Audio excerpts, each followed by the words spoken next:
તો મિત્રો આજે અમે નીકળ્યા છીએ ફોટા પાડો. તો મિત્રો પેલા ઘાસી જેવા વાળ છે હેરકા કરી નાખી.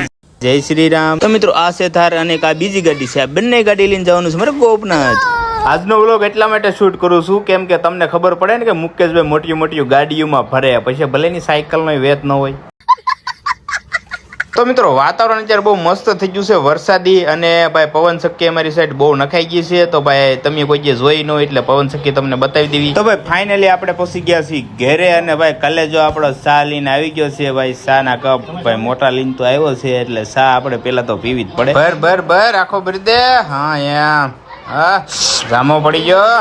તો મિત્રો ફાઇનલી પહોંચી ગયા છીએ ગોપનાથ. લોકેશનમાં થયો છે ફેરફાર, એટલે અમે ગયા છીએ ટંડલીએ. જગાભાઈ ની હોટલ છે ને ઈ સાઈડ છે ટંડલિયું, એટલે આપણે ઈ સાઈડ જવાનું છે. એટલે આવી ગયા છીએ અમે બીજા લોકેશન. ભાઈ લોકેશન તમે જોવો ભાઈ, ઓહો કાંઈ નો ઘટે ભાઈ, એક નંબર લોકેશન છે. અને ભાઈ વાદળા થઈ ગયા છે અને વરસાદી માહોલ છે ભાઈ, અને ભાઈ વરઘોડા થઈ ગયા છે તૈયાર. તો મિત્રો ફોટોશૂટ થઈ ગયું છે કમ્પ્લીટ. તો હવે જઈશું ઘરે અને મળીએ નવા વ્લોગમાં. ત્યાં સુધી જય માતાજી, જય Shri Ram, bye bye. Follow કરતા જજો.